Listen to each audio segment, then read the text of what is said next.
Okay, so infinite geometric sums.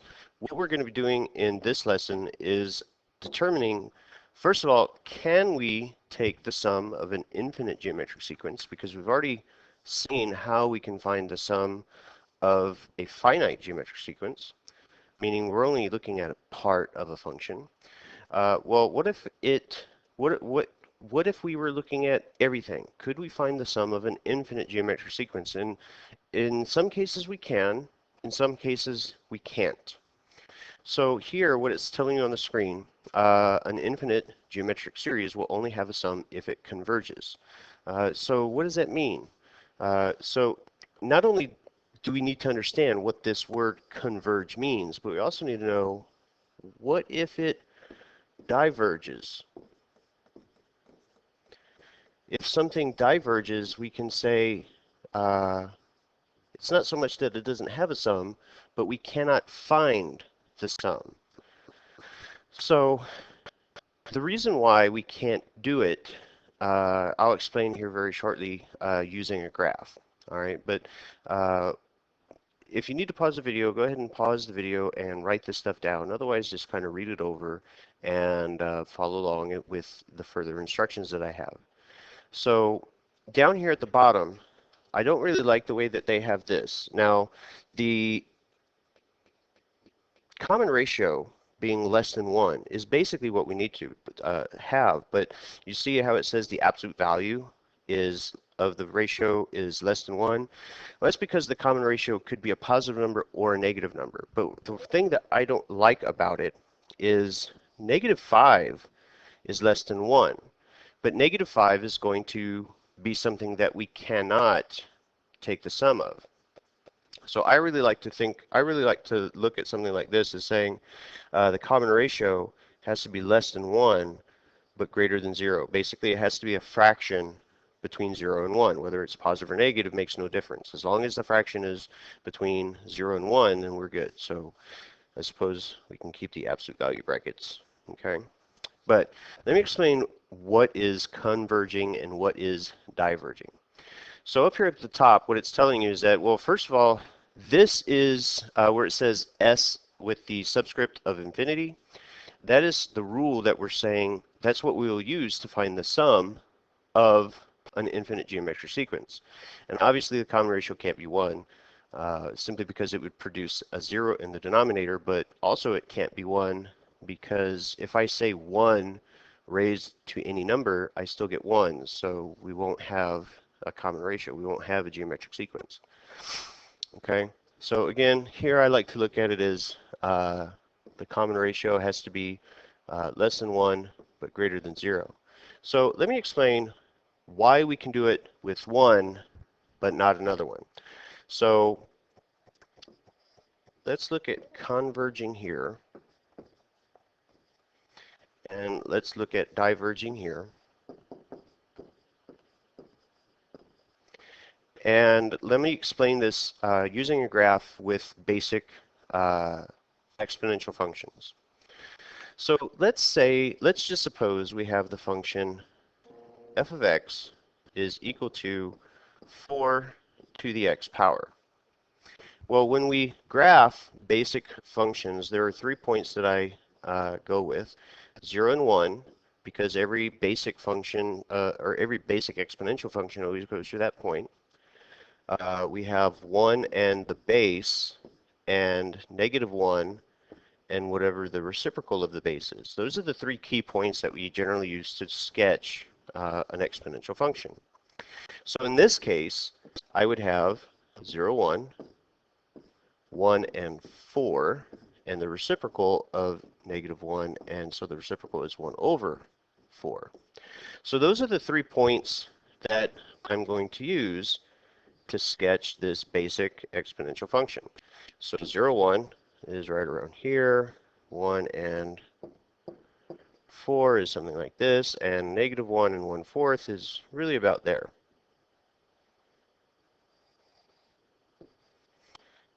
Okay, so this is essentially what the sketch of the graph would look like.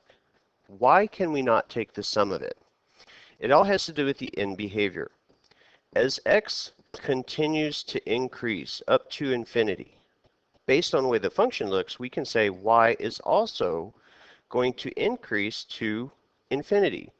Whether it's positive infinity or negative infinity, as long as the output numbers are increasing to an infinitely large number, it's not possible for us to take the sum of it.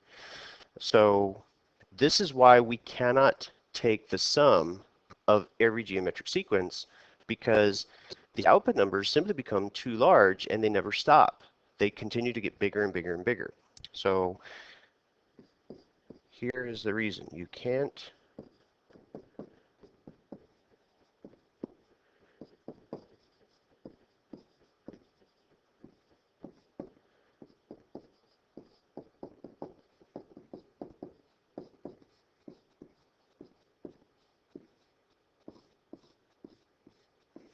you just simply cannot take the sum of infinitely large numbers. You can't even count to infinity, let alone add all the numbers from 1 to infinity. So what's the difference between a function that diverges and a function that converges? Why can we do one but not the other? So here, let's take another basic function. Let's say f of x is equal to 1 over 4 to the x power. Well, the three basic points that we would use to sketch this, again, would be 0, 1, because we're not doing any translations. We're not shifting it up or down at all, so it's always going to go to that point. Then we're going to say 1 in the base, which would be 1 and 1 over 4. And negative 1, and the reciprocal of 1/4 is 4. So if we sketch this guy, 0, 1, right about here. 1 and 1/4 is somewhere about here. And negative 1 and 1, 2, 3, 4 is going to put me here. And so when we sketch it, it kind of goes like this. The reason why we can take the sum of an infinite geometric sequence if it converges all has to do with the fact that the base of this particular function is a fraction that is less than 1. Because the base, or the common ratio, however you want to think of it, is less than 1 but greater than 0 overall, the function decreases over time and it approaches a specific value. In this case, if we look at the end behavior, as x approaches infinity, as x continues to get bigger and bigger and bigger, y no longer continues to get infinitely large. The output numbers approach the horizontal asymptote at 0. So in this case, you can take the sum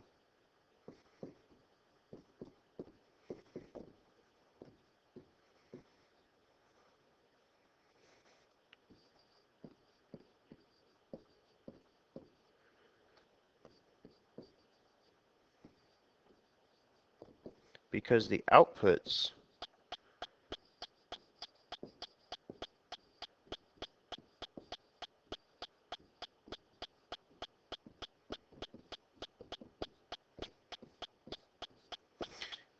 in this case are all going to approach a specific number. Now, they'll never reach 0. They'll get infinitely smaller and smaller and smaller, 0.001, 0.00001, and so on. But the numbers essentially are going to approach the number 0. Because they approach a specific number, that is what allows me to take the sum of a converging or a decreasing function. Okay, that's the difference between converging and diverging. Diverging, the outputs get infinitely large. Converging, the outputs approach a specific number, and that is the difference. That's why we can take the sum of one, but not the other. So let's take a look here. So up at the top, it's asking you to determine whether the infinite geometric series has a finite sum. If so, what is the limiting value? Now here where it says limiting value, essentially it's asking what is the sum of the infinite sequence. So here, if it's geometric, we can simply take any pair and see what the common ratio is. So if I say 2 over 10, that simplifies to give me a common ratio of 1/5. So because r is less than 1, that means it does have a sum.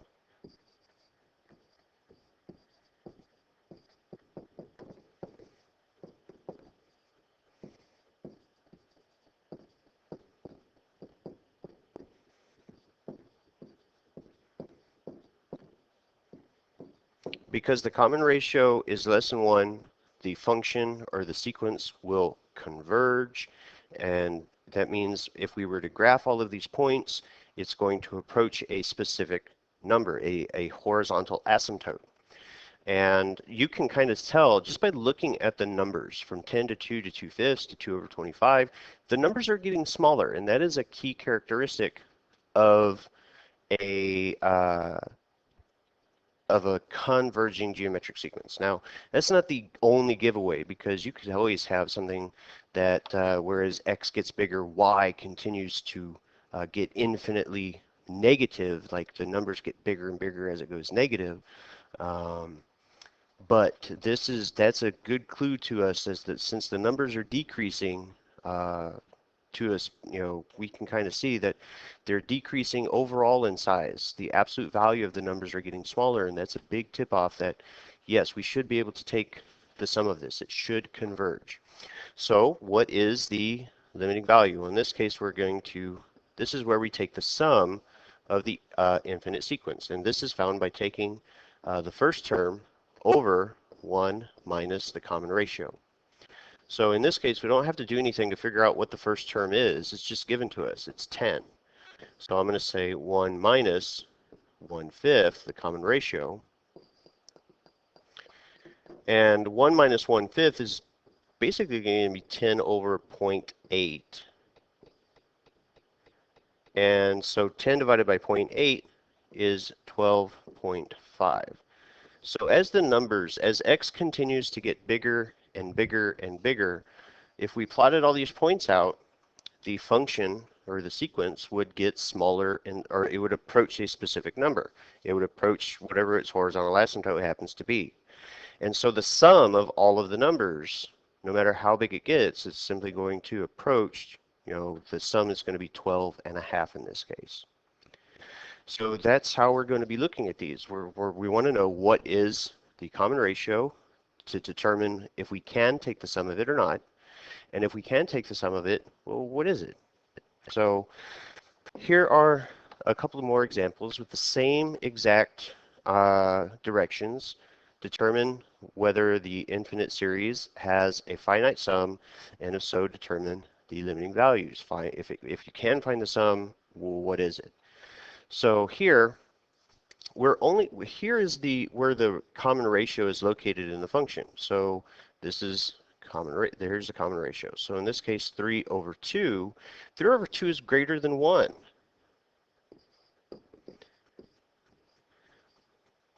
So in this case, because the common ratio is greater than 1,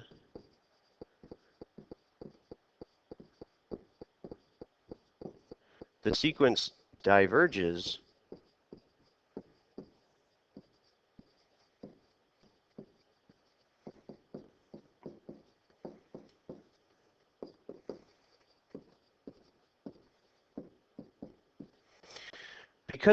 because the common ratio is greater than 1. That tells you that the sequence is going to diverge, meaning as x gets bigger and bigger and bigger, y is also going to get bigger and bigger and bigger. And so that prevents us from actually adding all of the infinite numbers together. It's simply not possible. Well, let's take a look at this one. So here we have again, this is the common ratio. So in this case, r is less than 1. So, and I don't want to write it like that. I want to just put the number here. I want to put 2/3. So 2/3 is less than 1. So in this case, since r is less than 1,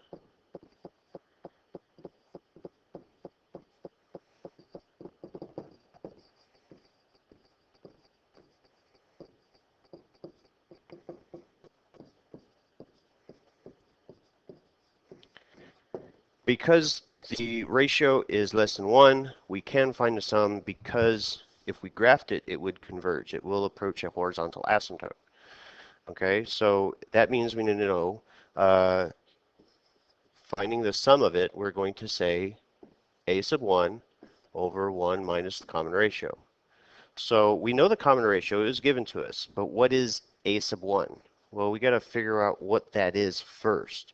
So I'm going to go ahead and, well, let's see what it is. So a sub 1 is going to be found by saying 7 multiplied by 2/3 to the first power, because we're just substituting 1 for k, because that's k is acting as x in this case.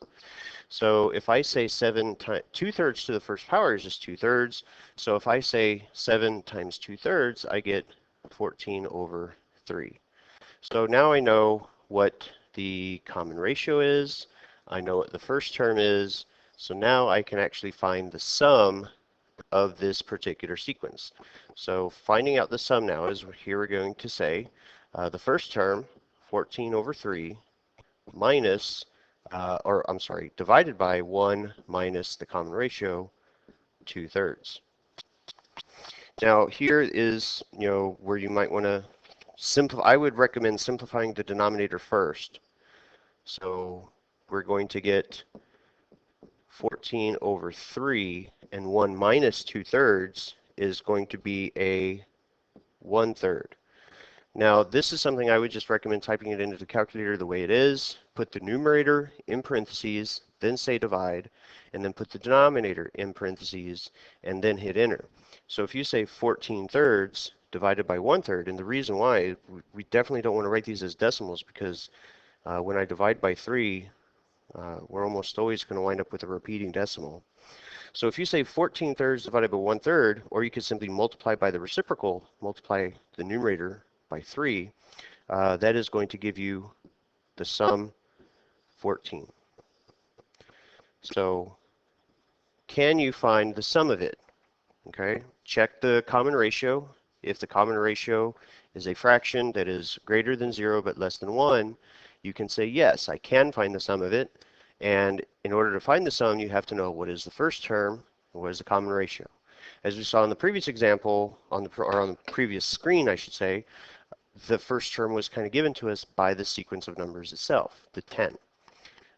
In this example here that we could find the sum of, the 7 is not the first term. That is simply the 7 times the 2/3 to the k power. That is simply the sequence that we're using to find the sum of, or to figure out what is the sum of the numbers. So the 7 is not the first term. You still have to figure out, in this case, what the first term was. But the sequence at least gave us the common ratio. So when it comes to finding the sum of an infinite sequence, infinite geometric sequence, we can say sometimes we can, sometimes we can't. It just depends on whether something converges or diverges, and that is completely based on the common ratio, aka the base of the function. So any questions that you had, please make sure you have them copied down, bring them to me either in class or in tutoring, and I will be happy to go over them with you. But until then, guys, thanks for watching, and we'll see you soon.